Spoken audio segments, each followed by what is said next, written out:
Welcome to Trailer Park Pundit. I think I might be live in a few places.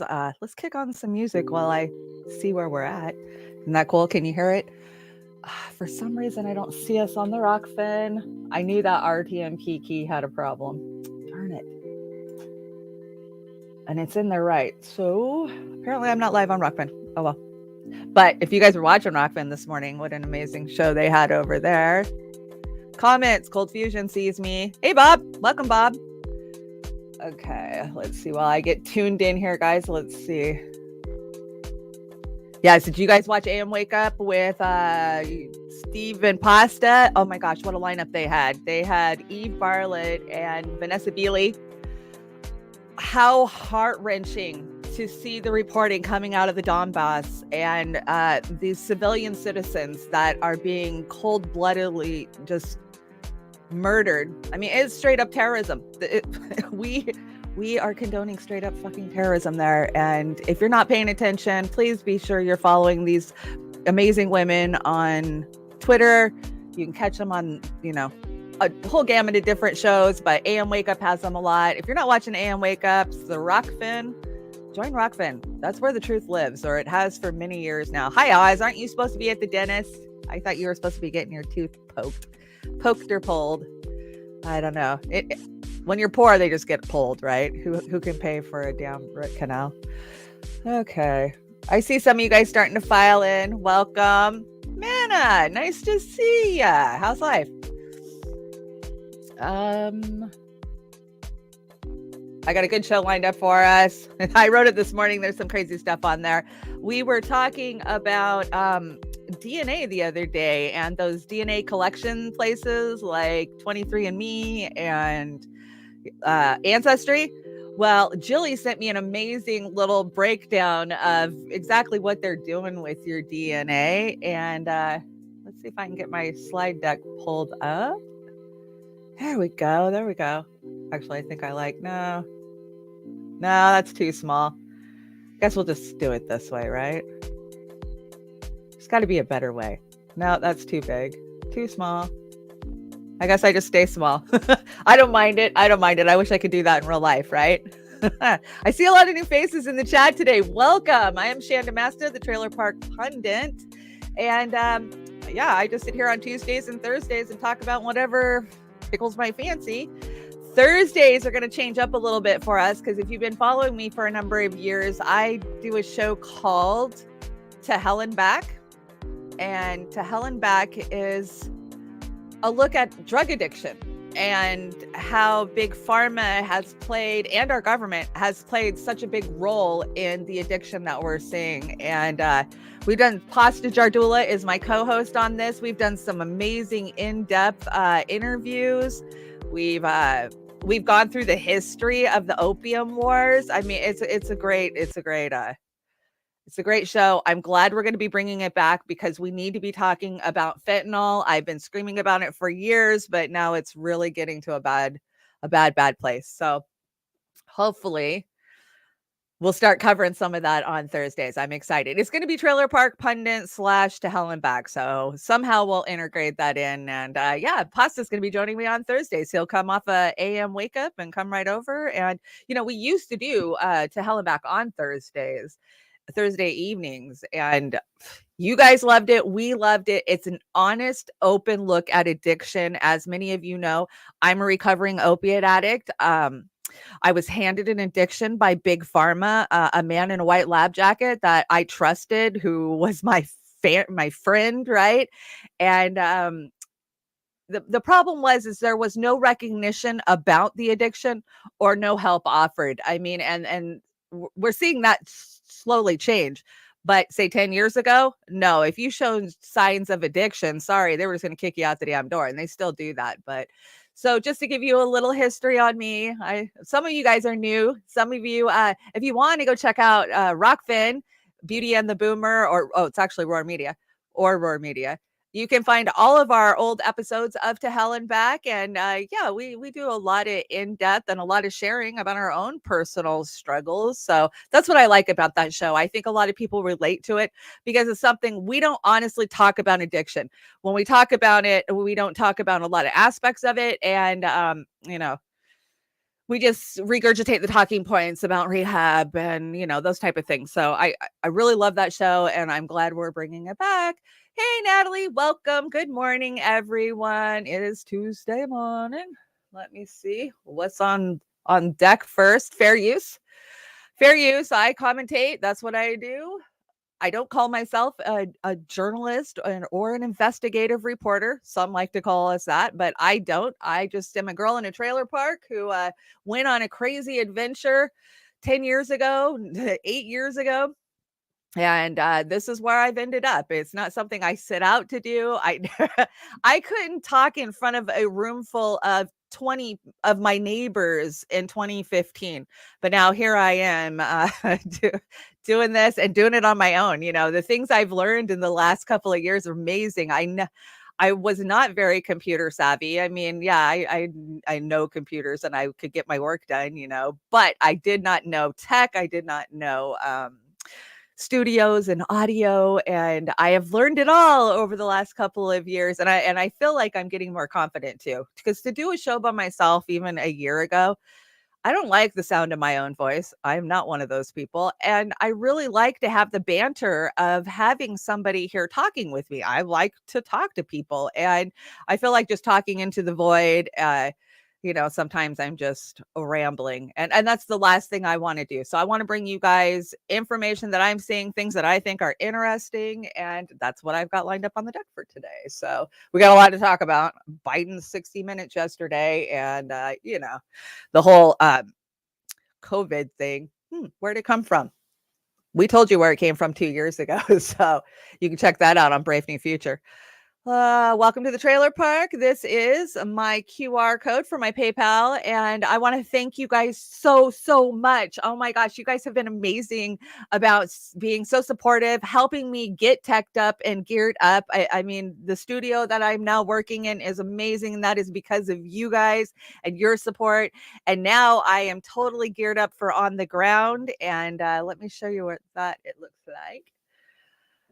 An anonymous donor has helped me get completely geared up with 4K equipment for in the field. So I've got a really nice camera with all the bells and whistles and all the different mics. And yeah, we're going to get some good footage on the ground from DC for Hands Off Julian Assange. So if you want to help me out, definitely hit that QR code. Of course, it's up above me too. And thank you so much. You're helping us get to DC. You're helping us report on Julian Assange, and that's what's so important. So I saw this meme and I just had to share it. Joe, I live in a trailer shark. Me? You mean a trailer park? No. I definitely want to turn my mobile into a trailer shark. That's too cool. Too cool. I think I'd probably end up pissing my neighbors off for some reason. Oh, let's see. Oh, I lost my chat. Oh, no. Oh, well, I think it'll come back. Chanda, this is the closest I can get to local news. Speaking on that, what's good to watch or subscribe in Washington State, King County? I gave up on Seattle Times. Yeah, sadly, yeah, you're in Washington State, close to me. I'm about 100 miles west of Seattle. I'm out on that very point of Washington State, kind of the end of the world, as we call it. And gosh, what's good around here? Definitely nothing mainstream news wise. The Seattle Times sold us out so much in the last 8-10 years. And we'll talk about why in some of the clips that I brought. The Stranger used to be amazingly progressive, for the lack of a better word, but then we saw them do a dual endorsement of Bernie Sanders and Hillary Clinton, because yeah, they're the same animal. Well, they are to me now, but they weren't then. And Seattle Weekly used to be very out there in the forefront. Those are free papers that you can grab out of the little boxes when you're walking through Seattle. I would try Seattle Weekly or The Stranger for a little bit better accurate reporting. But when it comes to mainstream media, if it's print media, they have a higher oligarchy that they bow to, and we know that about all print papers, magazines, all of the mainstream. I would have to say for mainstream TV, if you're looking for local news, Fox 13 is probably the best for on the ground stuff. But yeah, we don't have a free press in this country. We haven't had a free press. And we're going to talk about this because I really think that our free press died when print media had to start competing with independent journalists, right? With independent news, that YouTube 2012 up to 2016. This is when we really saw print media die off. The boomers were not subscribing anymore. Getting the daily deliverance of the newspaper. As Pasta says, I'm a newspaper guy. And that's because most of the world was newspaper people. That's how you got our news for over 100 years. And that abruptly changed, with the onset of YouTube and independent media. And so, yeah, we need a free press. And the fact that even if we had a free press right now and they tried to tell us the truth, that they could be arrested, even if they're not from our country, and tortured. Right there, even if we had what we called a free press, we still have a totalitarian government that doesn't want truth spoken. And I'm not allowed to say that on YouTube, I don't think. But anyways, thank you guys so much for your support. You guys make this possible. I did not try to become a reporter. That's not who I think I am, but I definitely will get out there and tell you what I see and what I interpret, how I interpret what I'm seeing. So that all starts with you. Thank you. Hey, let's talk about weather. You guys know I like to talk about the weather because I'm old, right? That's what we do. So, yeah, poor Puerto Rico got hit by Hurricane Fiona. I want to say last night, the whole entire island is out of power. Now, you may remember that exactly 5 years ago, I want to say like 5 years to the day, was that devastating hurricane that killed over 3,000 people in Puerto Rico. Remember, they were without power. And of course, it was politicized. They had what is it, the governor, the mayor, Carmen, remember her? Yeah. Well, how'd that work out for everybody? Because I hear that a lot of the island still is struggling for power 5 years later. But let's watch this ABC report. A state of emergency in Puerto Rico. At this hour, Hurricane Fiona is slamming the island with 85-mile-per-hour sustained winds. The remnants of an asphalt roof blowing through the streets. The governor of Puerto Rico is calling the damage catastrophic. This satellite image shows the massive storm as it made landfall just hours ago, nearly 5 years to the day of Hurricane Maria. The entire island losing all electricity. More than 3 million residents face a dark and dangerous night ahead. The island's governor says it's all hands on deck, telling ABC News that the island is better prepared now than it was 5 years ago for Hurricane Maria, but it remains to be seen if the preparations were enough. ABC's Victor Akendo is in Puerto Rico and leads us off tonight. Tonight, Hurricane Fiona slamming Puerto Rico with powerful winds and flooding rain, knocking out the fragile power grid. Now, an island-wide blackout. 1.5 million customers without electricity.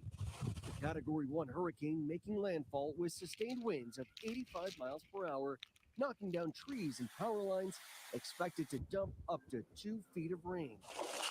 High winds ripping the roof off the structure, tearing it to shreds. Julito Cirino says he was sleeping when the winds tore the roof off his house. The storm dumping torrential rain across much of the island. Watch as raging floodwaters sweep away this bridge, reportedly newly constructed after Hurricane Maria. President Biden declaring a state of emergency, the governor of Puerto Rico calling the damage catastrophic. Okay, they have a governor. Saying they were ready with enough resources to respond. This storm is going to affect the whole island one way or another, specifically the southern part here. What is your biggest concern right now for Puerto Rico? I don't want any loss of life here. Once that's taken care of, then restoring the electric service.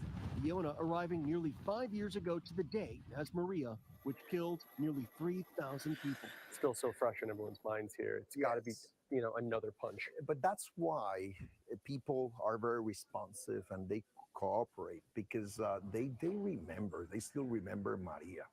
And nobody wants that happening again, and including the aftermath. Yeah, how crazy is that? 5 years to the day. Hurricanes are crazy that way, right?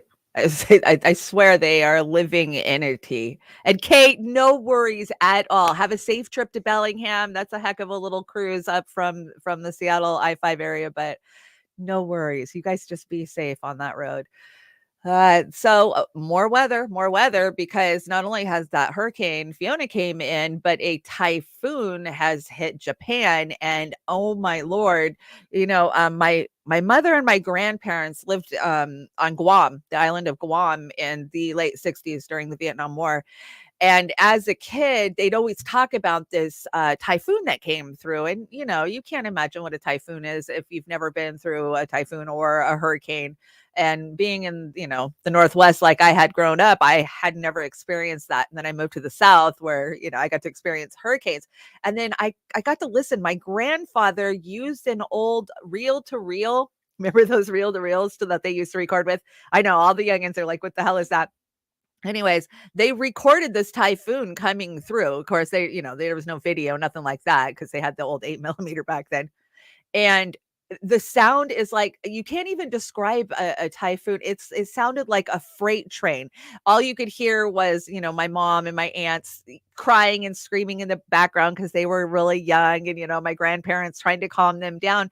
But that was like everybody, that recording just moved everybody in the family. I mean, we get together and be like, oh, remember that, and we'd listen to it. And so here is an example, The state of if I can emergency get past it, of the typhoon. Yes, this is Japan right now. Of course, it hit yesterday. So I'm going to try to do this without sound, but I'm new to this whole engineering, so we'll figure it out. Uh,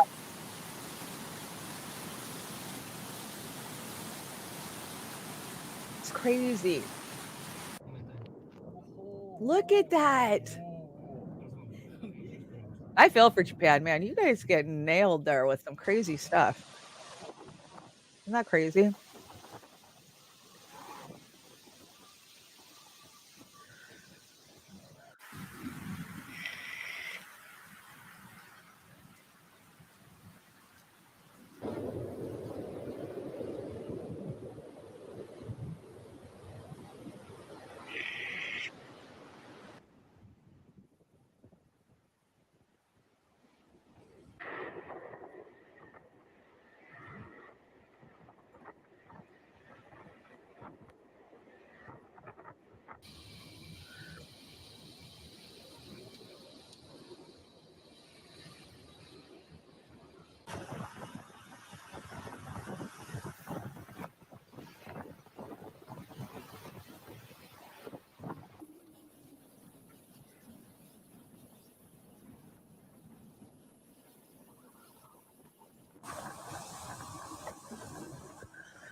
Come on.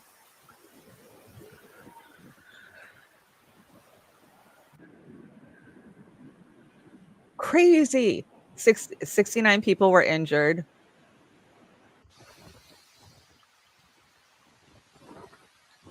At the end is really where you see how much damage it's done. See how far we are to that. We're getting there. We're getting there. It's kind of a long video.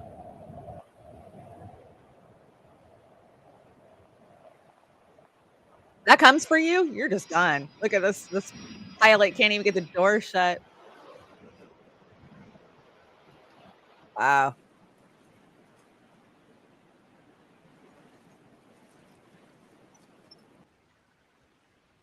I bet it affected communications.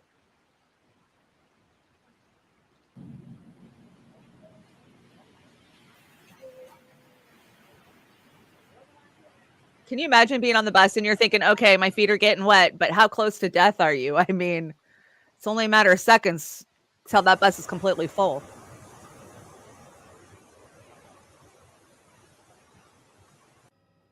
Look at that. That's crazy. Isn't that crazy? So here's my question, right? As just a dumb American, how bad is Fukushima at this point? Did they take a major hit from this typhoon? Did it do any damage to the already broken down, leaking reactors that we've all forgotten about over the last 10 years? Just a question. I don't know. And I highly doubt that we would ever be told anyways, but it's adding injury to insult. Man, that's frightening looking. Can you imagine evacuating 2.5 million people? I can't. And that's just, and we think we're safe here, like, oh, that's over in Japan. But as we see these extreme weather events happening around the world, we're seeing more of them happening to us, right? It's been what I think is a very quiet hurricane season so far, from what we've seen in the South, but that can change really quickly. They are tracking a few tropical storms down off the Bahamas, see if they're going to actually track in and build. Of course, one just came through, hit Puerto Rico, but that one's supposed to just head up the eastern seaboard, and I don't think it's supposed to come back inland. But I think we're all going to be dealing with adverse weather as time goes on. Even us that are safe up here in the Pacific Northwest, right? We always say, oh, well, the earthquake's going to get us, which it very well could. But we're seeing, we saw the heat bomb, right? Last year. What was that? That was insane. I mean, the first week of June, somebody just cranked us up and grilled us where we're over 100 degrees. We never see those type of temperatures up here.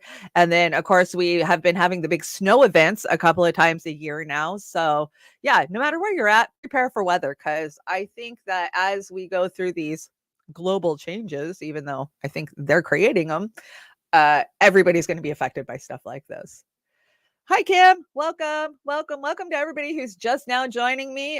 We got a few more things to talk about. I always start out with weather because, like I say, I like the weather. Okay, my favorite meme from days gone by: if you criticize the Democratic Party, it makes you a Republican and a Russian. Take her away, right? And we're going to see more and more of that. We already have seen that for the last couple of years, but as we come into the midterm, it seems to be getting a little nastier. And I just put my head up. Yep. Call me a Russian. Go ahead. Call me a Republican, because none of it's true, and if you can label me as that, you're labeling, most of the general population. So we keep fighting back. Funny meme. Okay. So let's talk about it. Joe went on 60 Minutes last night. Did y'all see? And he had some stupid shit to say, like always. I mean, some of it you couldn't even decipher what he was saying, but here's one of the better clips. And I saved a lot of this stuff for tonight because Oz and I are doing a Beauty and the Boomer tonight. Short takes. So I wanted to keep all the funny stuff for tonight. So you'll have to join us tonight to see the really good stuff. Mr. President, you are the oldest president ever. Pretty good shape, huh? Which leads to my next question. You are more aware of this than anyone. Some people ask whether you are fit for the job. And when you hear that, I wonder what you think. Watch me. I mean, honest to God, that's all I think. Watch me. The best way to get something done, if it holds near and dear to you that you like to be able to, anyway, watch me. Watch me when I'm on my own. Watch me. Watch me. Yeah. Watch me. Just watch. Pretty good shape, huh? Watch me. The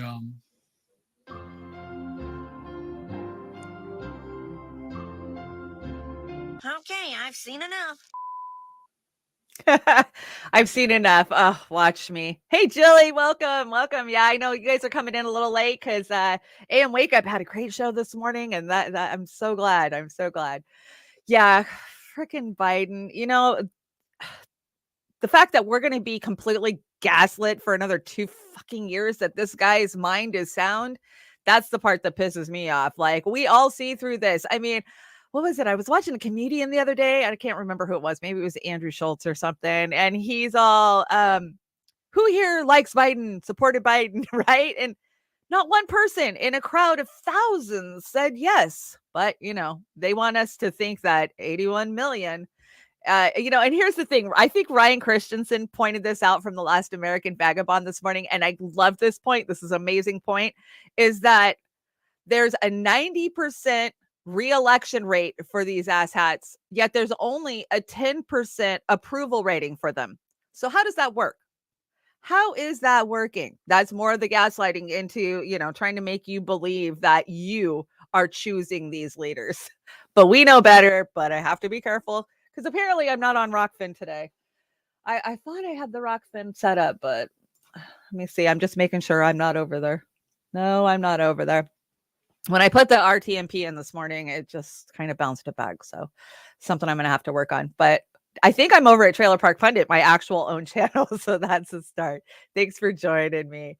AM Wake Up rocked it solid this morning. And they even had me in tears. Oh my gosh. I mean, have you gone and seen the videos of what happened in the Dawn Bat? Oh my gosh. Oh my gosh. I mean, even though she blurred the videos of the maimed bodies of just everyday people that were blown apart by these forces, I couldn't help but think about what it's got to be doing to her, right? To be on to both of them, because both of them, one was reporting in Syria. I mean, they both have been on the ground to see this. And I'm sitting there trying to put my makeup on. I'm like, stop crying, you got to get your mascara on.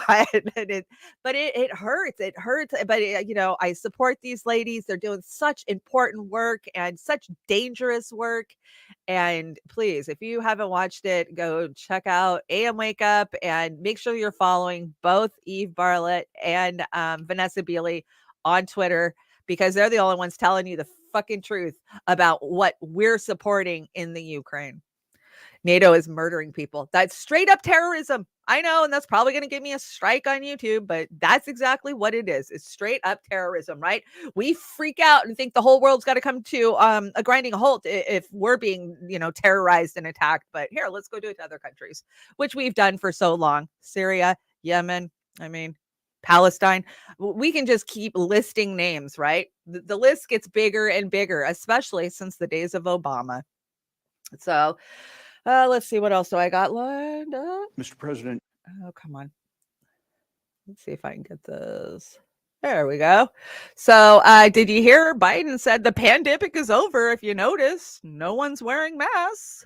For the love of science and humanity, please remove the mask. Top physicians question why Biden is still wearing a mask outside after 4 COVID vaccines. And, I can't help but think of this every time I'm in a store and I pass somebody who's all masked up. I know damn well you've had every booster that you can actually get. I mean, I don't know how many times I've heard of, I live in a retirement community, so that gives me a totally different aspect about this. But to be at the pharmacy and to see these people just begging for more, give me another one, hit me again. It's just like, dude, I think at this point it's becoming a problem and an addiction. But yeah, is it really helping? We knew it wasn't helping 2 years ago, but we took strikes here on YouTube for telling you the truth.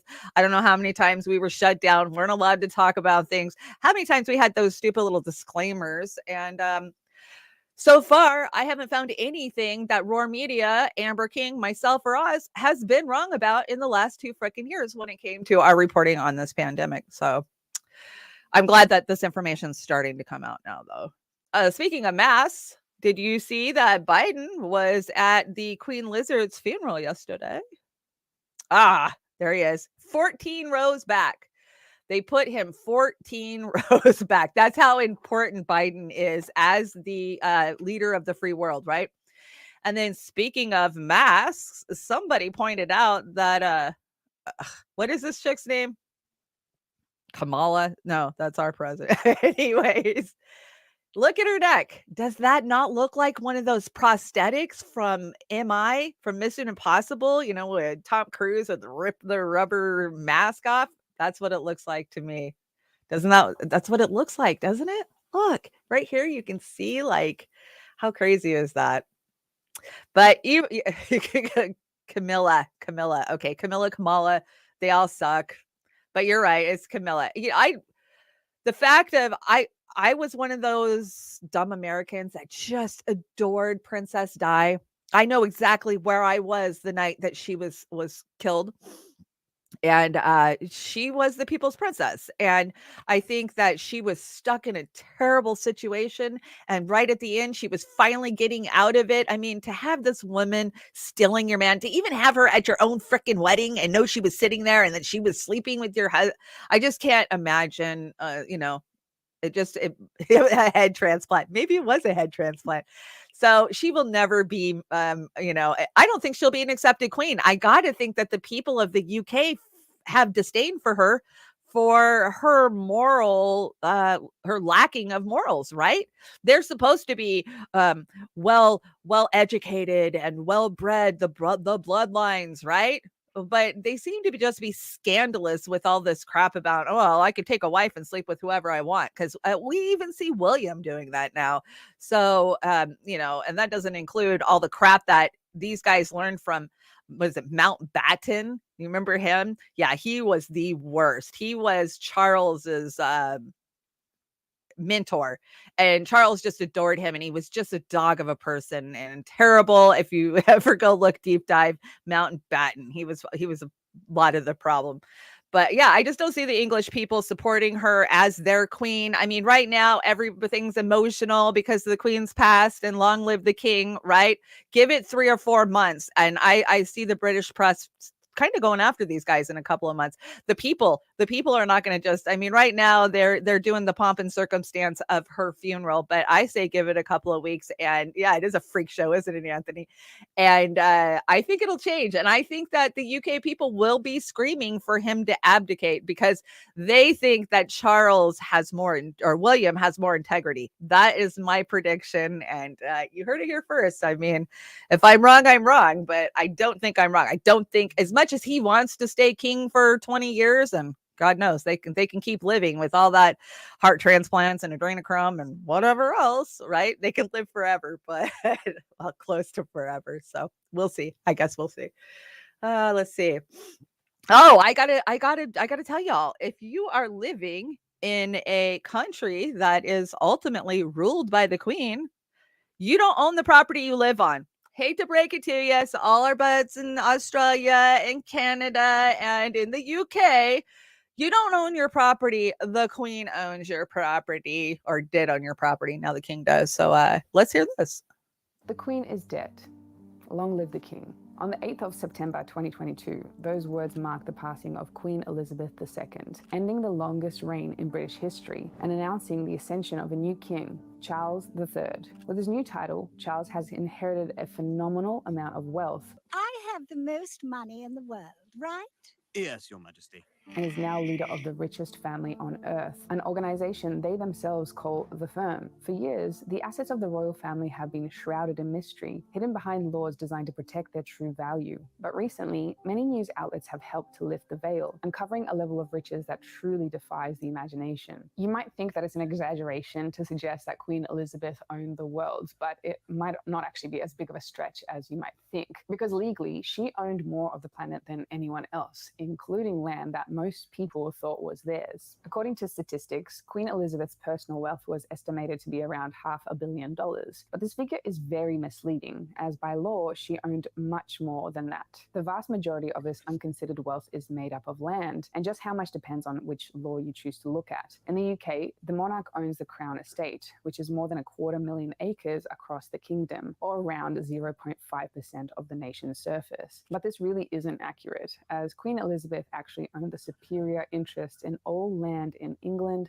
Wales, and Northern Ireland, meaning that by law, her ownership superseded any other landowner, meaning every landowner in the UK was really just leasing land from her. And this supreme authority over all land isn't exclusive to the United Kingdom either, as the Crown and Monarch also owns Crown land in 15 other Commonwealth realms around the world, including New Zealand, the Bahamas, Australia, and Canada. In Australia, for example, Crown land is almost 1/4 of the entire country. In Canada, it's even more. almost 90% of all the Wow. nation's land. But again, even these figures aren't entirely correct because technically the Queen actually owns every single piece of land in these nations. In Australia, for example, a law firm described that even though many Australian landholders believe they own their own land, this isn't actually the case. That legally the Crown actually holds absolute ownership of everything. This means that nobody truly owns land in any of the Queen's realms. It's all just the property of the Yeah, so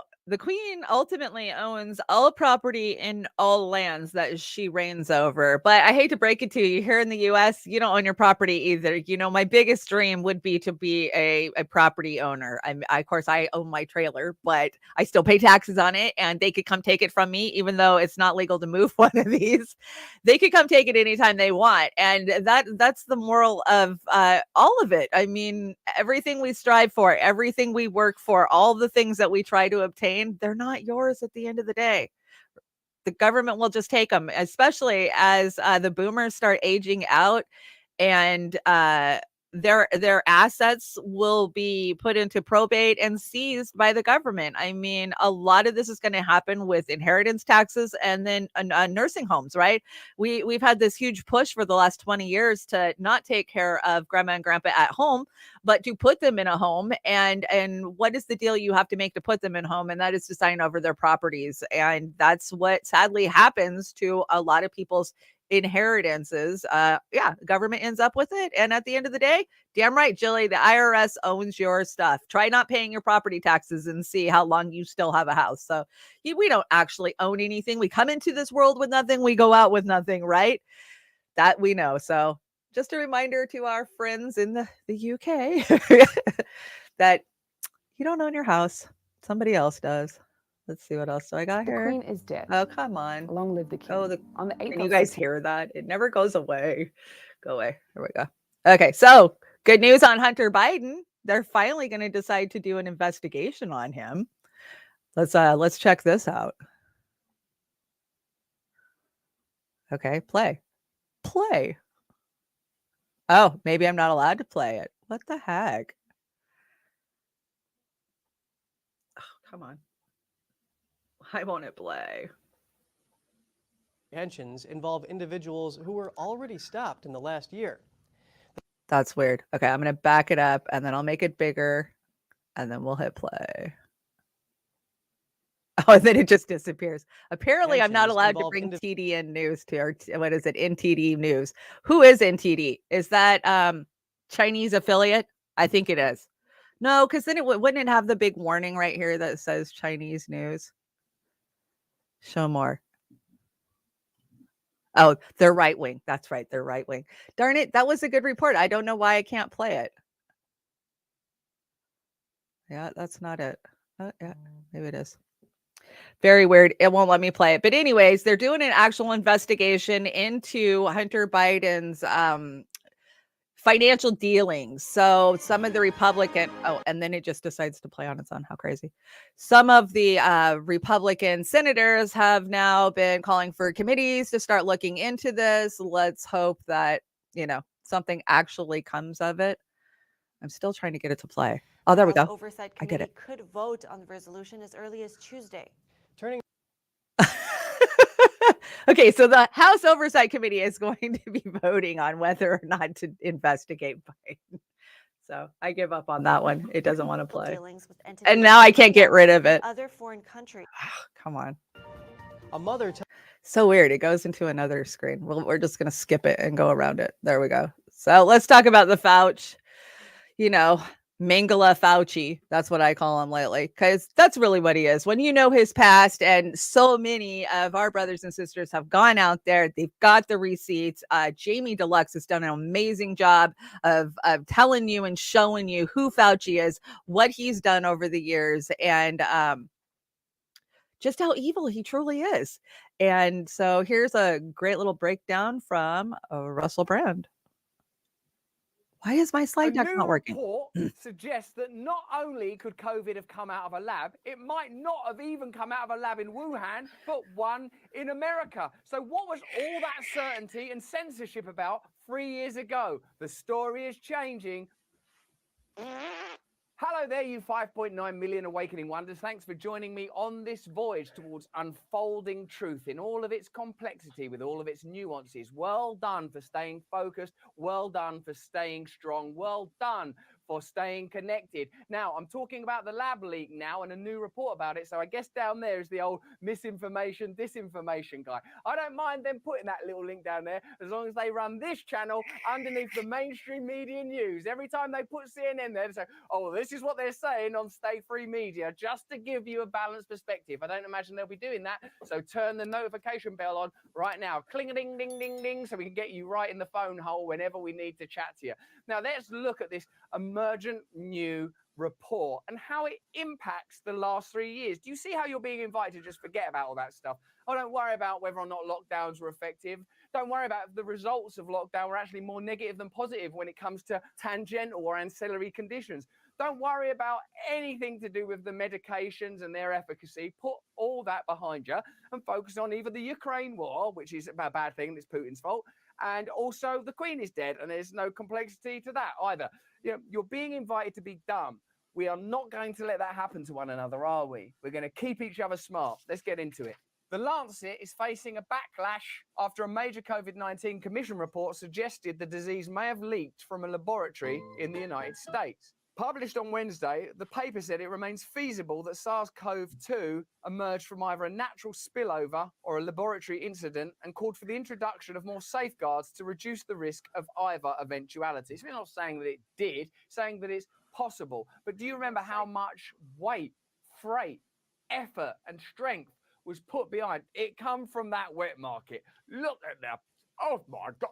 Oh, have you smelt that wet market? They're down there, they're guzzling stuff down, it's drizzling down their chin, it's causing COVID. Would you crunch down on a bat skull? No, you wouldn't. They're different than us, they're COVID causers. Well, now, according to the science that we're supposed to be following around everywhere, like his little lap dog, we are seeing that it's feasible, that I mean likely, but feasible, possible, that it came from a laboratory even.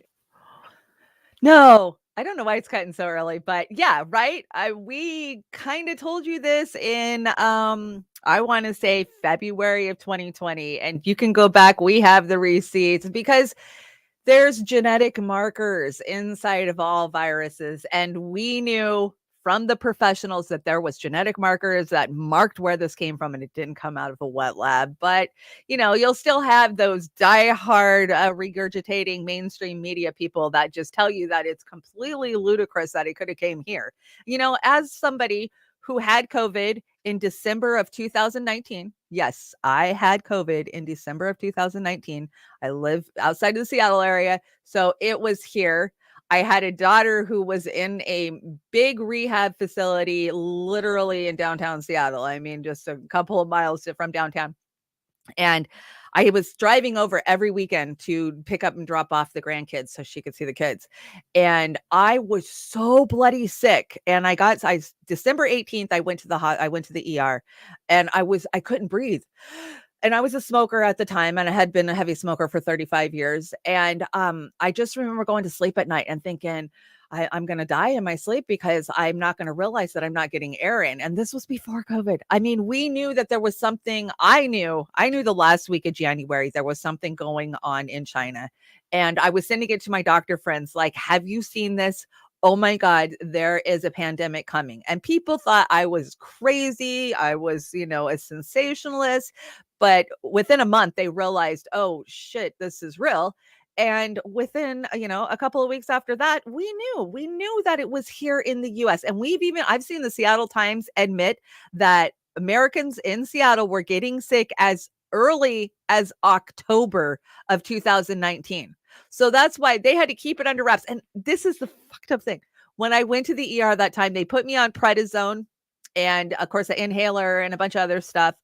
And the doctor said to me, this is a nasty new virus, and we don't know what it is. And there was literally patients like sitting in the waiting room on the floor. And this was before masks, and everybody was wearing masks because, a doctor's office will tell you to put a mask on if you're sick. Back then they would.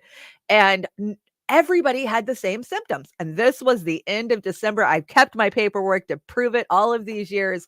It was here. And I screamed for 2 years. It was here way before they admitted it was here.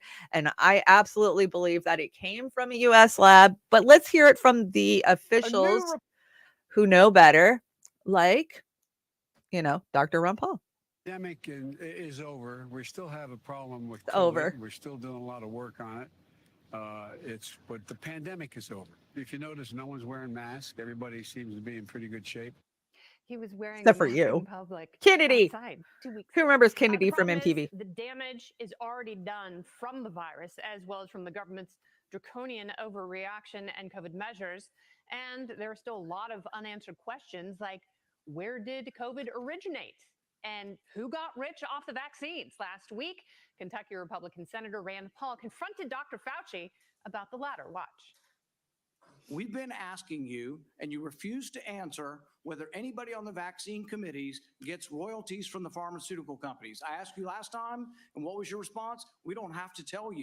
But I tell you this, when we get in charge, we're going to change the rules, and you will have to divulge where you get your royalties from what companies, and if anybody in the committee has a conflict of interest, we're going to learn about it. I promise you that. Well, on top of that, there's still a lot we don't know about the vaccine. Senator Rand Paul took down Dr. Fauci on that point as well. Watch.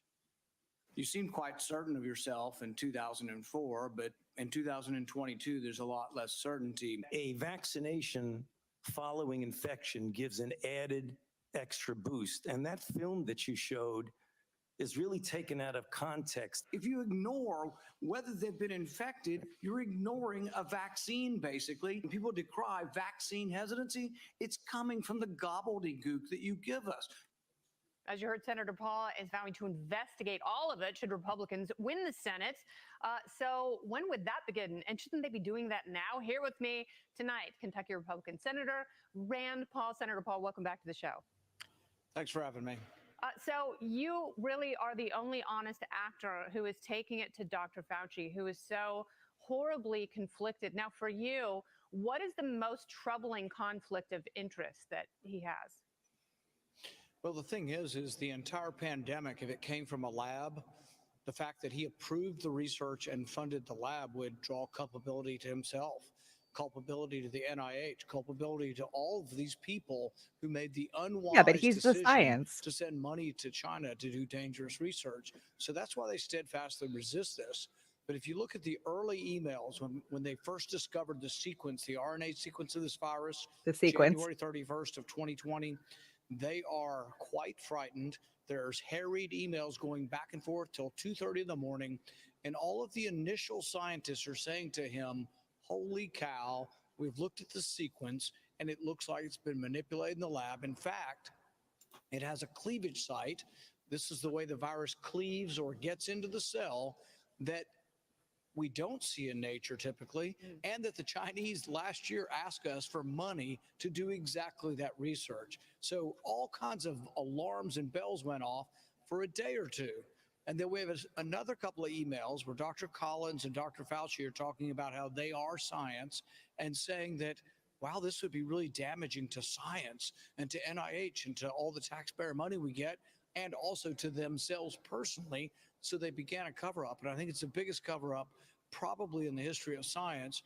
And we will get to the bottom of this, because I promise you there's going to be a paper trail, and there's not been any interest from Democrats. But should we win in November, I will use every bit of subpoena power to get every bit of data. We will bring Fauci under oath. We will bring all of those scientists under oath, and we will get to the bottom of this. Well, I hope someone does. And I can't imagine for a moment why Democrats, their constituents died too.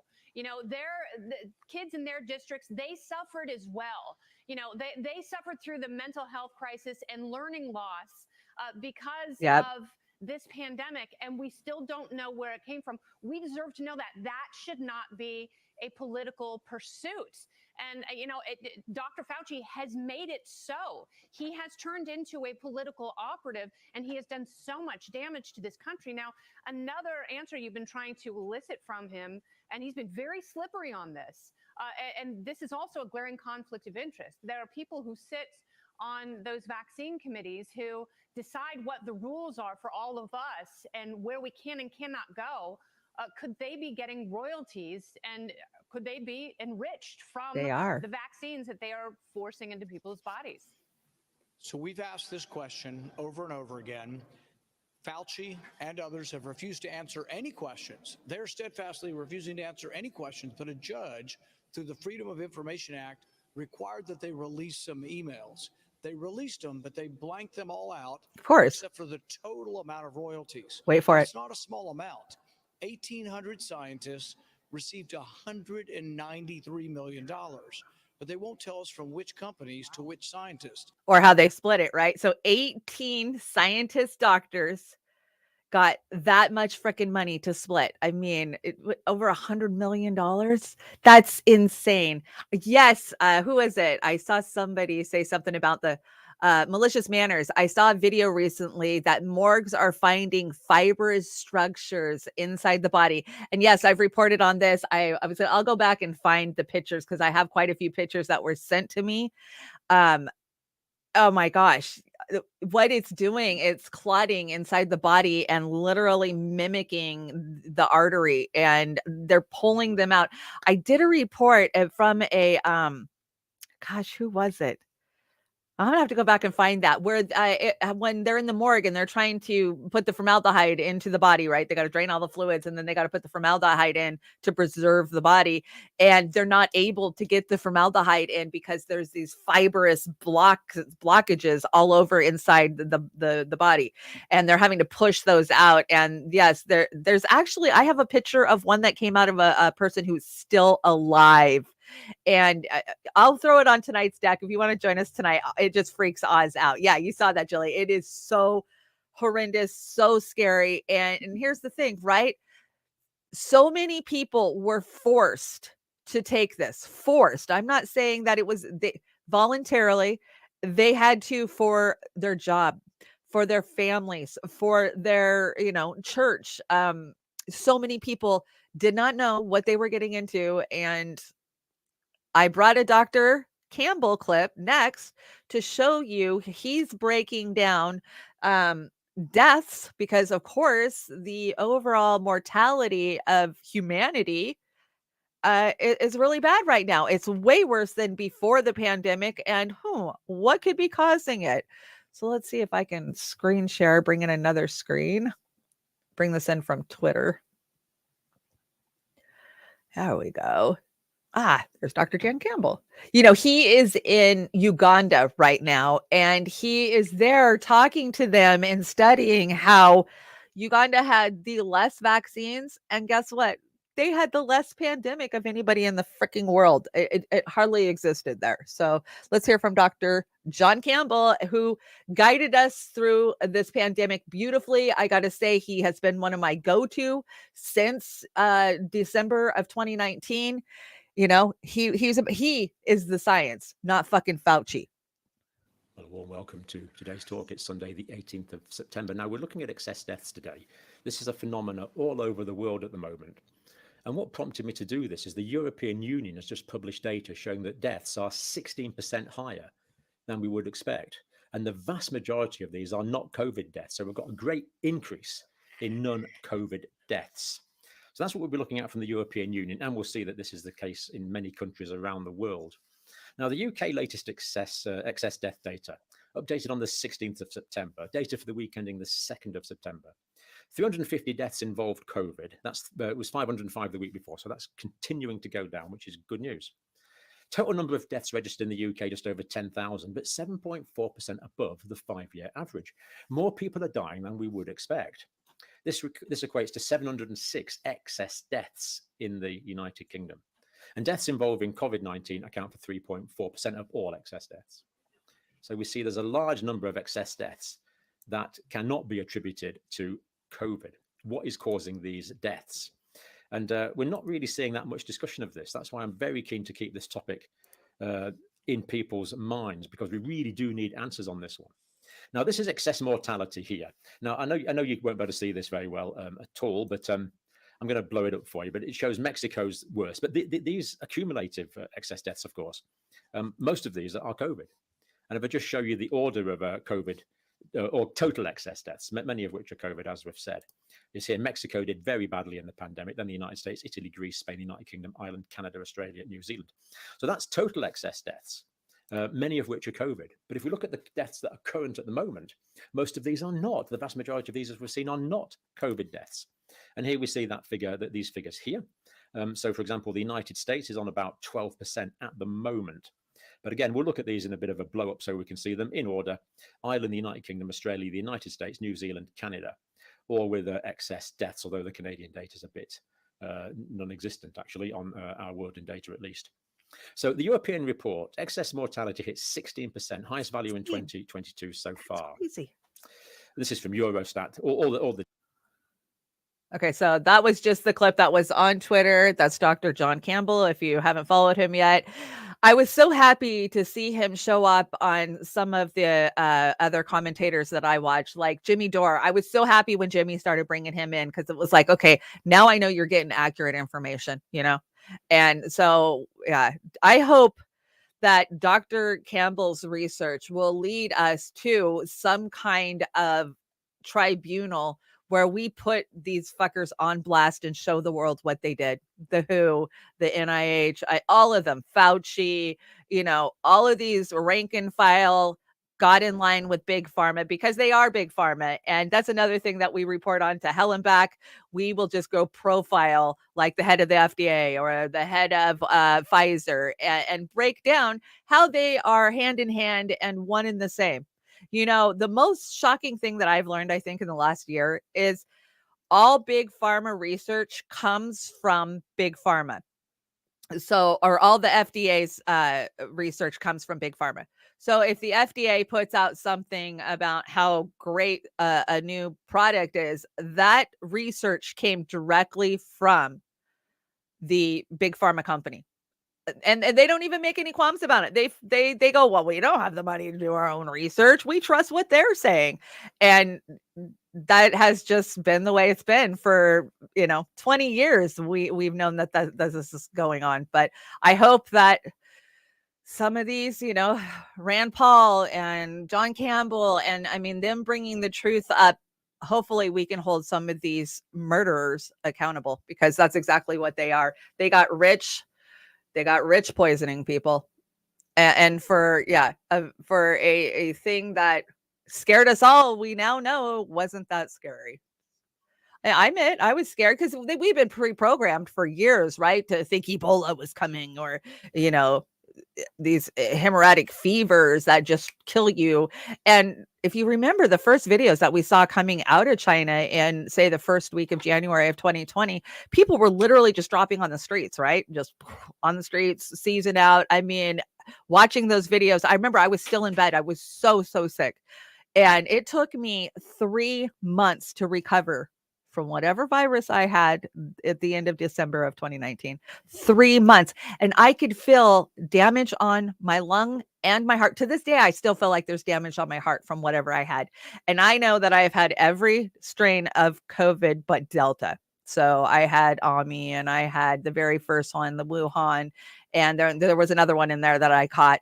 And, I stayed away from people. I did my very best. I figured I had antibodies, and the last few times I've got it, it wasn't that bad. It was like having the flu, and it wasn't even as bad as the flu. I've had some flus that are worse.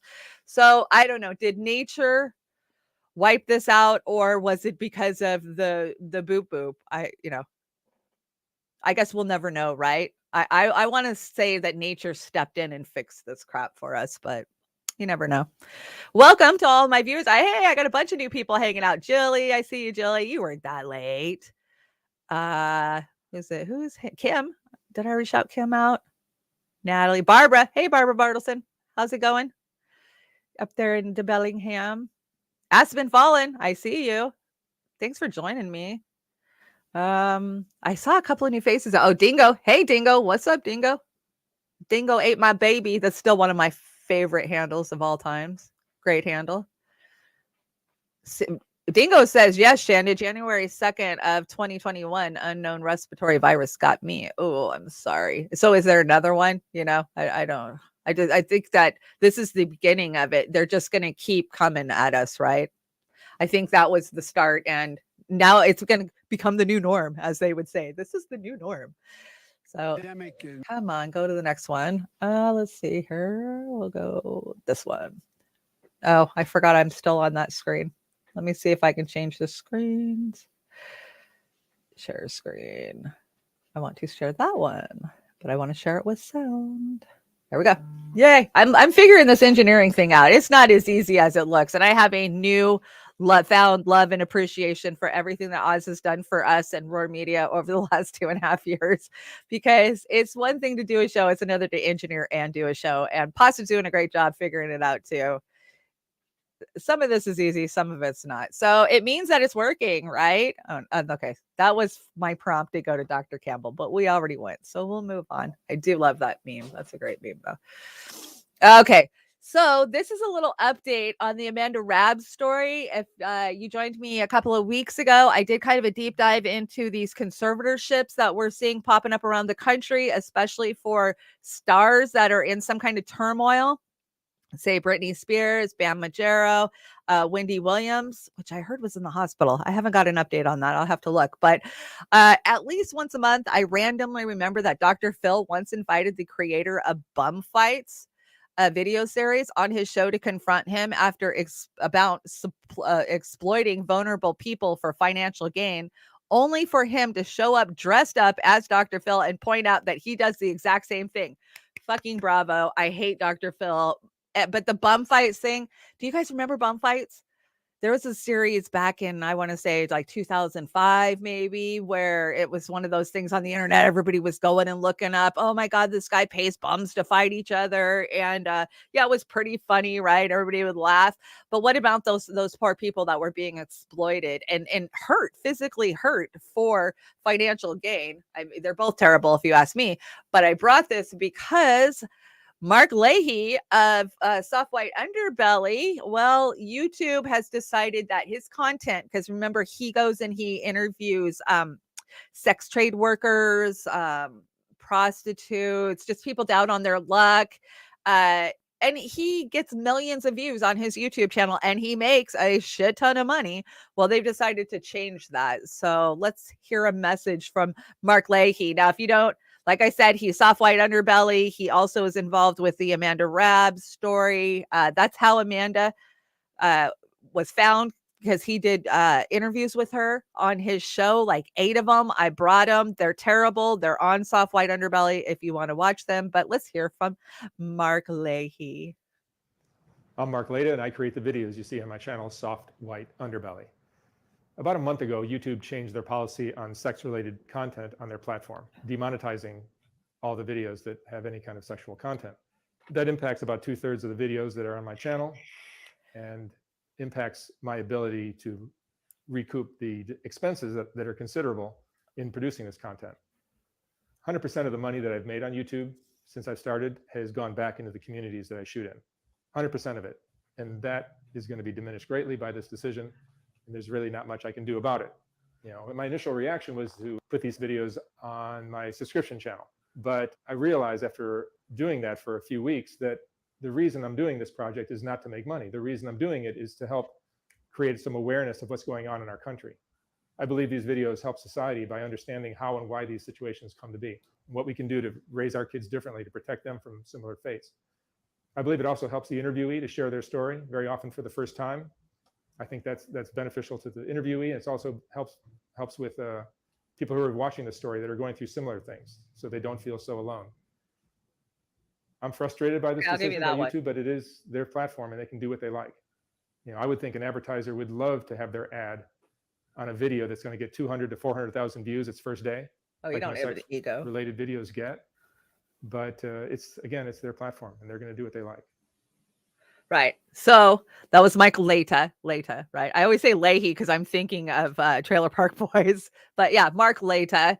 And he was the first one to interview Amanda Rabb. And of course, she passed away against, she was being held in a treatment facility against her will with a conservatorship, Lima. And I broke that all down for you last week. Well, there's some updates. I just haven't had a chance to compile an actual show for you guys on that. We'll do a full show separate of this because BJ Investigates or Silent Witness, she's been doing a great job. And I mean, these guys are coming at her full barrel. If you decide that you have a YouTube channel and you want to sit down and you want to talk about somebody else and what they're doing, for one, you better have big balls because they're going to come at you, and they have been coming at her. But they're coming at her with lawsuits, and we're talking some of the best high profile celebrity type attorneys that are coming at her, and all because she's questioning things. That's what I see somebody asking questions, looking at a story and the way that we are told the story is, and asking questions about it. And Bam Margera has dropped a couple of videos this week that are kind of leave you with some questions of what's going on and who's in control of his conservatorship or not conservatorship. Some people say he has one, some people say he doesn't. So we'll do an update on that. I just wanted to bring this to you. So yeah, no more sex worker videos for Mark Leta to get rich on Soft White Underbelly, which I used to love Soft White Underbelly when I first found it. Like, oh, he was doing interviews in West Virginia. He was going in the woods of West Virginia. And now I look back at it and I was like, how fucking terrible to just use these people for clicks. And okay, yeah, you got to go fund me for them and got him a few things. But still, the whole world knows them as the way he portrays them and anybody that he interviews. And if you go and listen to his interviews, my alarms are going off. This guy has more to do, more involvement. He's getting more reward than just asking people questions. I promise you.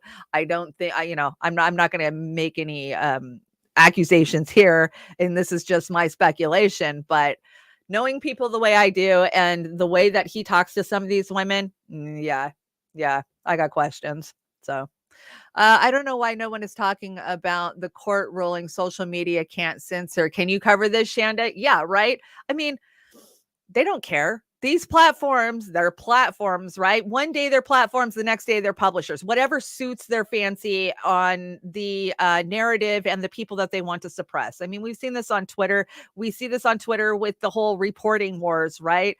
Like anybody can report you for anything you say, and then YouTube will use their standards, their community guidelines, and Twitter to get rid of you. But if somebody who's doing the same exact thing that they politically align with is saying that stuff, of course they don't do anything about it. So I don't think anybody follows any laws or rules anyways. I mean, really.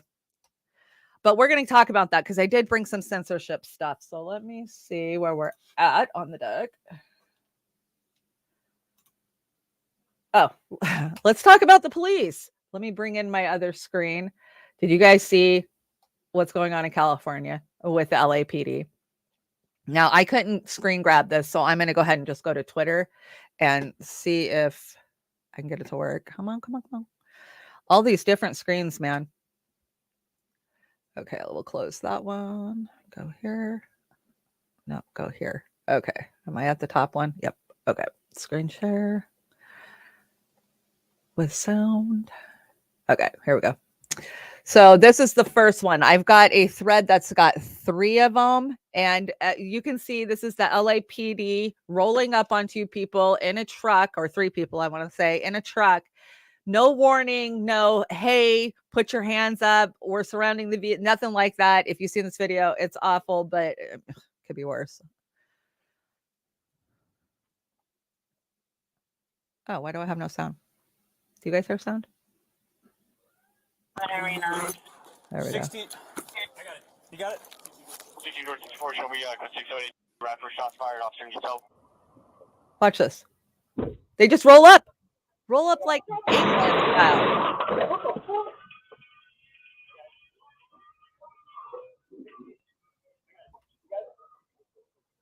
And look at this young girl. What is she thinking? Hey, stay right there.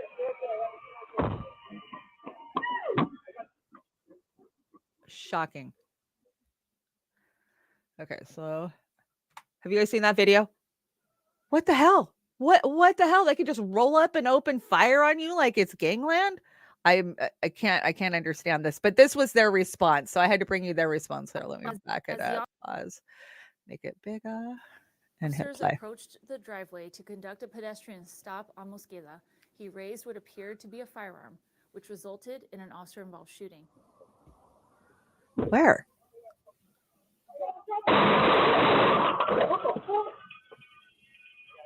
Where? Do you see it? Or am I not seeing it? You guys show me if I'm missing it. I don't see a weapon. I see LAPD roll up gangland style and just open fire on this truck.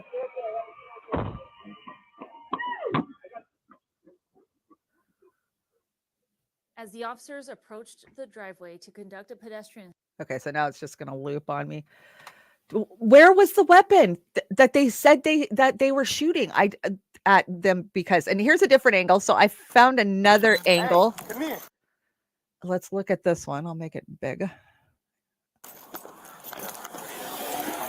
Here's where they're rolling up. Hey, take your hands out of your pocket, bro. Oh, so okay, it was over Take here. your hands out of your pocket, bro. Hands are in his pocket. Take your hands out of your pocket.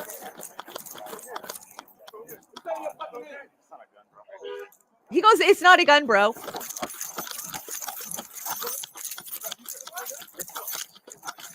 Hey, drop it.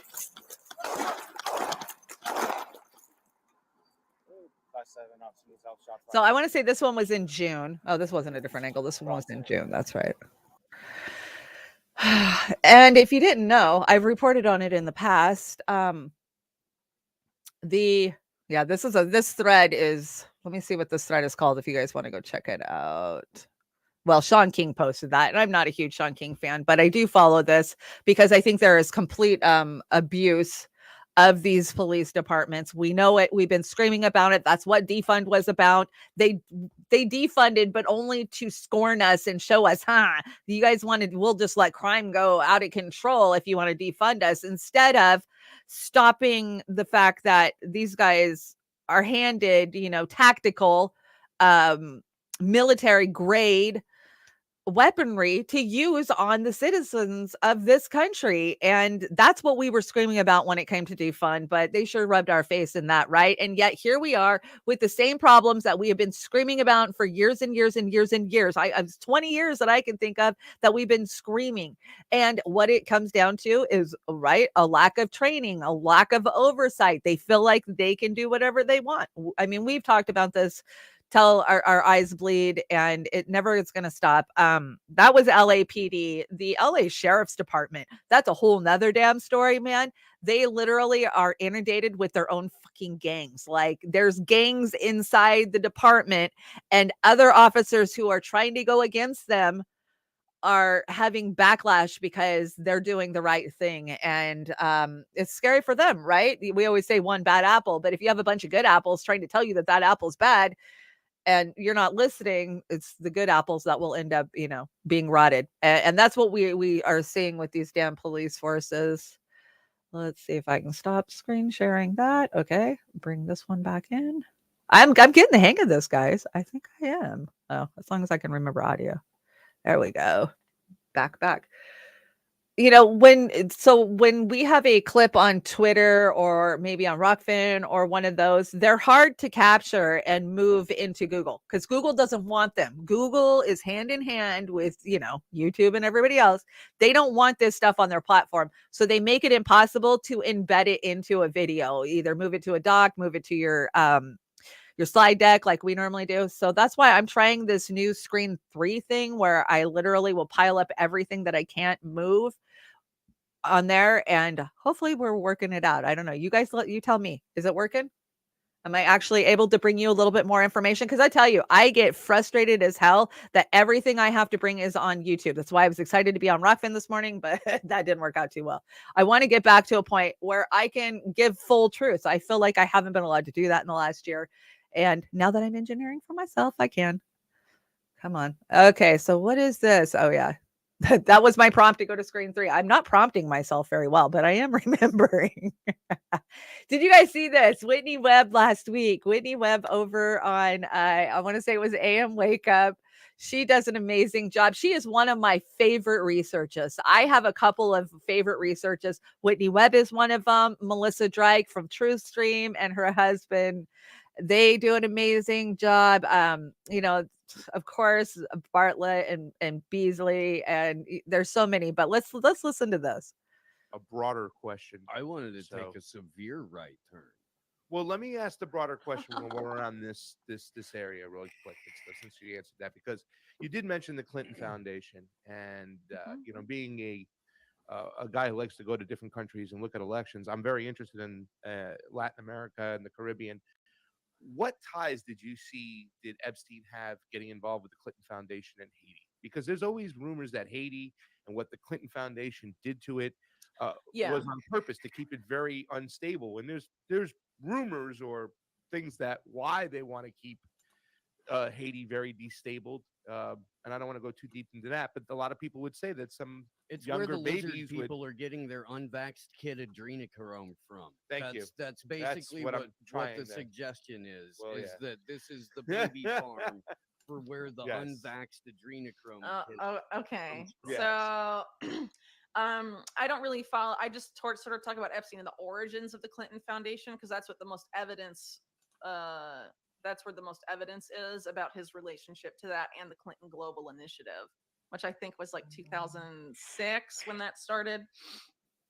It's really by the time he's arrested the first time, it sort of like falls off a cliff. Epstein's influence in some senses. I think he's obviously still consulted by people like Bill Gates about philanthropic matters, right? But he, in his own words, became radioactive, after that first arrest. So people continued to associate with Epstein, but it was more clandestine, not so public. Because you could say, in a sense, his cover was blown, but it's a little more than that. I mean, it's just hard to associate with someone who's an outed pedophile, just period. They didn't have no problems. Bill Gates did it. Sorry, where were we going? Andrew here? did it. The We were Clinton talking about Foundation. Haiti and Clinton. So so I didn't really find any Epstein connections to Haiti. There is a lot of weird stuff going on with the Virgin Islands, which is where do tell. Caribbean too, which is where he had a major presence. But the Clinton Foundation first. So Clinton and Epstein definitely had a relationship when Clinton was still president, but most of the reporting about it has only been discussed since after Clinton left office and was creating his philanthropy. And a lot of that was directly facilitated or associated with Epstein. So a lot of the flights that Clinton takes with Epstein, for example, you have people like Doug Band, and it was Clinton and Doug Band that were basically creating the Clinton Foundation at that time. They're going on Epstein's plane. They're taking a lot of the early trips that were used to cement and develop key programs of the Clinton Foundations, like the infamous Africa trip and things like that, right? And Clinton ended up crediting Epstein as being sort of the architect of the HIV/AIDS program, which later developed into CHI, the Clinton Health Access Initiative, I think that stands for. And the guy that ran that was also on the plane a lot of the times with Doug Band and Clinton on Epstein's plane, Era Magaziner. And then you have CHI end up working very closely with the Bill and Melinda Gates Foundation, another philanthropy of someone who had ties with Epstein going back to the 1990s as well, and then later helping plan out his philanthropy to a considerable degree. So why is someone who's like Epstein tied to eugenics, transhumanism, and all sorts of weird stuff? So basically developed the HIV/AIDS program for the Clinton Foundation and the Bill and Melinda Gates Foundation. That's pretty nuts. And yeah, it is. Another thing that I found that I thought was really odd, Epstein doesn't have any formal like business or organizational presence in Africa, but he was present for that Africa trip with the Clinton Foundation. Yeah, of course. And he said, Epstein did in a 2012 like official testimony, that he does a lot of work in Africa and sees it as the perfect place to experiment. Right. The perfect place to experiment. And we know that that's what the Bill and Melinda Gates Foundation has done because of deaths that were attributed to their programs, right? We've reported on that. Our friends have reported on that. The information is out there. You just got to pay attention and look for it. And as far as what the Clintons did to Haiti, I'm patiently waiting for the day that somebody is held accountable for all that money that they took, for all the lives that they caused, death, and not to mention the trafficking that was coming out of there via the Clintons' own people that were busted and have since gone to jail for my son did some mission work in Haiti a couple of years ago, and he was, sending me pictures and showing me real time what is freaking going on in the ground there in Haiti. And it is fucking heartbreaking when you look at the amount of money that the celebrities and everybody raised for them, that was there to help them get new wells, to get shelters, to build community kitchens, to build schools, and none of that money went into the communities. It went into the pockets of these freaking elites. Somebody needs to be held accountable. But we always say this: the global elites, they protect each other. It's one big club, and nobody will ever be held accountable for the fact that little children are eating dirt cookies every fucking day in Haiti just so their tummies don't hurt. And yes, dirt cookies are a real thing. I think there's videos out there if you want to go check it out. So bravo, Whitney, for talking about Haiti and not letting it die, right? We just forget about these things. Oh, that happened so many years ago, but they need held accountable for all of these damn things. And Epstein, I've done some deep dives into Epstein. They're out there. They're on the Rokfin. And Amber says, I am now approved on the Rokfin. So hopefully next show will be on the Rokfin. Thanks, Amber. And thank you, AM Wake Up, for having such amazing, informed guests, right? A broader question. Let's see. So I love this tweet. It's a Jamu Braca. He says, don't you just love Western freedom of information and thought? And it's Caitlin Johnstone. And she says, Facebook contacted the Pentagon when they busted its trolls using bogus accounts, not to tell them to stop, but to help them up their game, right? So in 2020, officers at Facebook and Twitter contacted the Pentagon to raise concerns about the phony accounts that they were having to remove. Suspiciously, they were associated with the military. That summer, David Agronovich,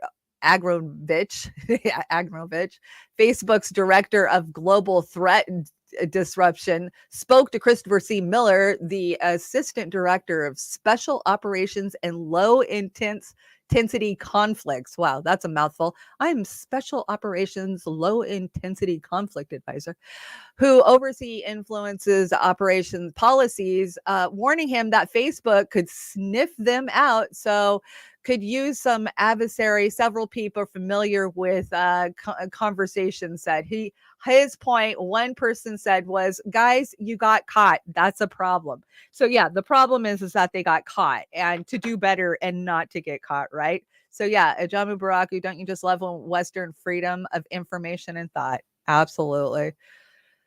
I don't know why my slide deck's being so weird today, but let's see if this, because it won't work on my other one. So did you know that Facebook lost a lawsuit against them? Well, they had a lawsuit against them. And remember this whole thing a couple of years ago where they said, even if you leave Facebook, they're still tracking you. And you're like, what? How could they do that if you disable your account? Well, that's because they were spying on you and they now have to pay. But let's talk about how much they have to pay at the end of this. Facebook will be handing out millions of dollars in damages to settle a location tracking dispute. But this is not a simple case. Apparently, Facebook and Meta have a problem with tracking users, even after they logged out of the app. So, the fact that Facebook is tracking people who have logged out from the app is a very serious issue. But of course, Meta is trying to fight this lawsuit. But when you log out of the Facebook app, how much information does Facebook still know about you? Well, let's explain. So, what really happened? Well, Zuck's company Facebook violated a California law that makes tracking the location of users illegal for companies. But why would they need to do something like that in the first place? Well, same reason as always: advertisement and targeting people. According to one 2018 court document from Congress, Facebook was allowing companies to track their users' location, also they could reach people in particular areas. Facebook chief Mark Zuckerberg told Congress back in 2018 that if people shared their device location with Facebook or checked into a specific restaurant, they could show them ads from an advertiser that wants to promote its services in the area. The news came right during the height of the Cambridge Analytica data scandal. Naturally, when the information came out, there was an uproar. Facebook was served with dual-class actions, alleging that the social media platform violated the privacy of its users by tracking them and monetizing their data.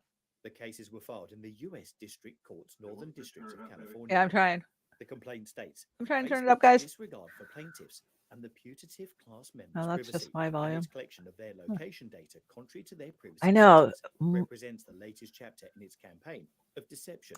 I know it's quiet, representation, guys. and use of users' personal information without their Basically, I'll authorization just tell or you financial because gain. I The think on complaint some of further these read clips, there's no that way. it was only I because of noticed the AM wake up wide-ranging having the gender-related same data problem with some of their regulation in clips. 2018 that the social media giant had come clean about its data collection practices. Facebook had previously claimed that it gave users the option to Okay, so I don't know why I can't turn that up. Volume is up.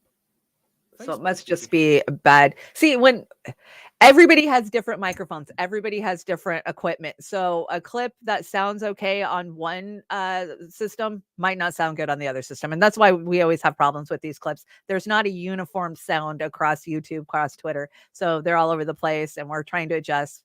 But so basically what it comes down to is, yeah, they were, told that they have to pay all this money. What it comes down to is the class action people who filed against Facebook. You know how much they're going to walk away with after millions of dollars have been ordered to pay?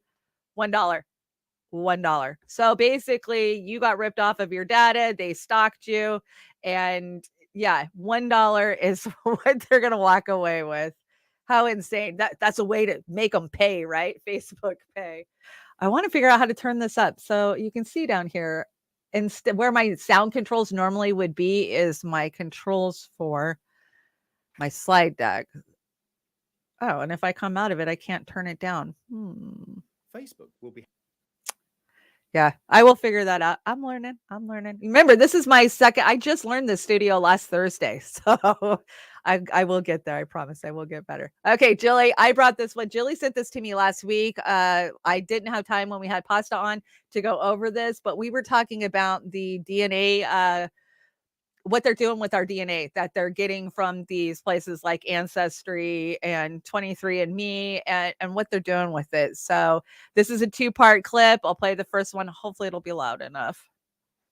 See if I can turn it up here. Maybe that'll help. Okay, let's see. Let me know if it's not loud enough. Curious, and I had to find out the answer to my question. But my research led me to an unexpected conclusion, being that social media networks and DNA test sites have a lot in common, specifically as it relates to data collection and third-party involvement. Because, spoiler alert, outlined in the terms of service that you're supposed to read before you spit into a tube and ship it back to the testing facility, both Ancestry DNA and 23andMe disclose that they will store your DNA and might even sell it to a third party. Doesn't this sound familiar to Facebook's treatment of your data? The data that we willingly give them, telling the social network where we work, who we're friends with, and when we're traveling. The social media network knows what we look like and where we've been based on the photos we post. They have our emails and our phone numbers and our physical location based on our IP address. And in this respect, the connection between data mining and DNA mining is you. You are the resource. You're not the customer. You're the product. In the age of social media and open data, we're comfortable sharing highly personal information online. And I guess our own DNA code is no exception. Except in the case of DNA testing, you're actually paying the companies to make a buck off the most unique thing about you. But again, it's all stated in the terms and conditions, which I'm not saying makes it right, but it means you should know what you're getting into. So what exactly are you getting yourself into when you ship off a tube of your own spit to one of these testing centers? Let's take a closer look at the 2 most prominent companies in the DNA testing field. Disclaimer, I'm not a scientist and I'm certainly not an attorney, so to cover myself from a legal perspective, all things said henceforth will be dubbed pure speculation, though I will leave a breadcrumb trail of links in the comments. Let us begin with Ancestry.com, who currently markets their DNA kits with the lure of tracing your family generations back to a family tree or uncovering your ethnicity with Ancestry DNA. And in their terms of service, it states that Ancestry DNA will internally analyze users' results to make discoveries in the study of genealogy, anthropology, evolution, languages, cultures, medicine, and other topics. What has become the largest for-profit genealogy company in the world. Okay, so now you guys could hear that, right? Okay, it was okay. I think I figured out how to turn it up on my keyboard. So this is Really Graceful. Yeah, Really Graceful is the channel. Jilly, you've really got me enjoying her channel. She does some amazing research, good deep dives, lots of good information. Let's see if I can get to the next one. Oh, I went too far. Go back. And we'll finish this off and talk about it. Cybersecurity Initiative Data Center, which is a data storage facility out in the middle of nowhere for the I've been United there. States intelligence community, and it's designed to store mega amounts of data. Interesting, right, when you factor in what Ancestry DNA is doing. Let's take a peek at Ancestry.com's investors and also the companies that those investors invest in. That was difficult for me to say, and I'll let you noodle on that while I move over to 23andMe. Through their DNA testing, you can learn a lot about yourself, how your genetics can influence your risk for certain diseases. You can trace your ancestry, and if you're thinking about starting a family, you can find out if you're a carrier for certain inherited conditions. The company was co-founded by Anne Wojcicki, ex-wife of Google co-founder Sergey Brin. Fair warning, I'm one of those people who automatically associates Google with government intelligence because there's evidence out there to support the blurred lines between intelligence agencies, social media networks, and search engines. Look at this cool interactive chart I found documenting the amount of times that the Obama administration met with Google at the White House. No way. Speaking of the White House and Google, you might have seen Sergey in the news recently. He made headlines when he joined a protest against Trump's immigration order. Sergey's family immigrated from the Soviet Union to the United States in 1979 to escape Jewish persecution. And as a child, he attended the Johns Hopkins Center for Talented Youth, an academic institution with famous alumni like Mark Zuckerberg and Lady Gaga. Sergey and his ex-wife are fascinating folk. Back in 1998, Sergey set up an office in Anne's sister Susan's garage. Since Susan is now the CEO of YouTube, you would think that when her sister uploads a video to her 23andMe channel, you would think that if All she's one big going to club. boost it up with fake views, that she would at least throw some bots in there to, I don't know, like it, dislike it, comment on it. Isn't this strange? Millions of views, 10 likes. Ancestry.com's YouTube channel is only marginally better. If you look at a video with comparable views, then you see that there's much more engagement on the video. Also, I noticed 23andMe uses leading technology from a San Diego biotech firm called Illumina to genotype your DNA. Yep. In 2014, Anne said that 23andMe would have one of the largest databases out there, if not the largest, and that would enable her scientists to do a tremendous amount of discovery into the possible genetic causes of ailments like Parkinson's disease. And I just want to say this before all the science enthusiasts out there start shaming me for criticizing scientific research. Just because you were groomed to work with integrity doesn't mean that your bosses were, or that anyone above them holds them to any standard of integrity. What's the government going to do? Police it? Yeah, what's the government going to do? Police it? So go check out Really Graceful. She does some great deep dive. I love so many things that she said there, about how, for one, she points out how they just salt their videos to make it look like everybody's doing it. And ultimately, at the end of the day, you're not even going to own your own DNA if you even do now, right? We saw Biden put out an executive order last week that should scare the shit out of every single one of us. And, that is going to be on bio research. Is that what they called it? But really what it comes down to is the genome and what they want to take from us, right? She said, you guys are not the customers. You're actually the product. And that's what it comes down to. And boy, it's changed fast, right? In 10 years, we have gone from having flip phones and a few people having smartphones to everybody giving everything to these data collection agencies. And I've been to the different data collections in Utah. My dad lived in Utah the whole time I was growing up, so I went down there a lot. And you would be shocked at how big that facility is, how many lanes go into that facility. It is absolutely shocking. So definitely go check out that video. Watch the whole thing. She's got a bunch of videos that are great. I think we are getting close to the end. Let's see. What does this say? Things that make you go, In 1969, handwritten code plus a 64 KB at I need Snorky here to read this, at 0043 megahertz CPU, man can go to the moon, right? They expect us to believe that we went to the moon with the data, with the technology that we had in 1969. Yet here we are in 2022 with supercomputers and man can't get back to the moon. Yeah, that's a question we all have, right? I think it is. Great meme. So tonight, please join me and Oz for a Beauty and the Boomer short takes. We love short takes because it's a little bit more serious than our Saturday night show. We get to bring more of the CRISPR, Bill Gates selling us CRISPR and the DNA's children. Absolutely, Jilly. That's what it's coming down to. But yeah, join Oz and I tonight. I've got some funny refaces coming. I kind of saved all the funny stuff for tonight. So we will have a great show and we look forward to seeing you. If you can help us out, please help us get to Hands Off Assange. And that is in front of the Department of Justice on October 8th. I think that there's a GoFundMe up at Roar Media. You can help out there, or you can hit my PayPal, or I have a GoFundMe up on Twitter too.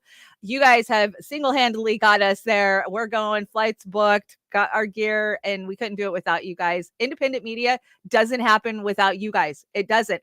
I could sit here and talk into the void and it wouldn't matter. I mean, it's all about you liking, sharing, subbing, and sharing the information. You know, we've been talking about it for years. You got to get out there and talk to those family members, those friends that are stuck in the echo chambers that have been swallowed up by the mainstream narrative. So it's up to us. Thank you. I have excellent audio now. Well, great, Crone. I'm trying to figure it out. I want to thank all of you guys for joining me today.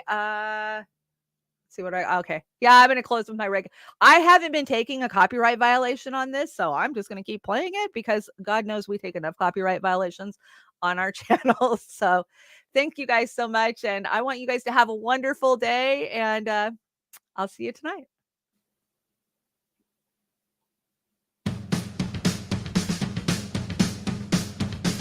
America is, America is, America is, America is, America is the home of the hypocrite. America is the home of the hypocrite. America is the home of the hypocrite. American dreams are full of it.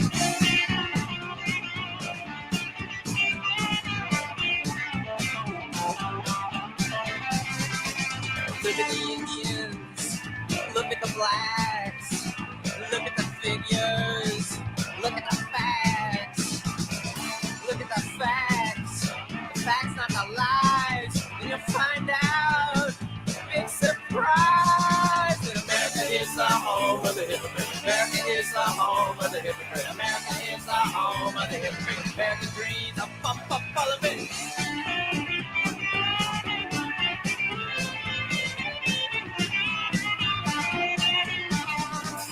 Check out the Indians, check out the blacks. Check out the figures, then you check out the facts. Check out some facts.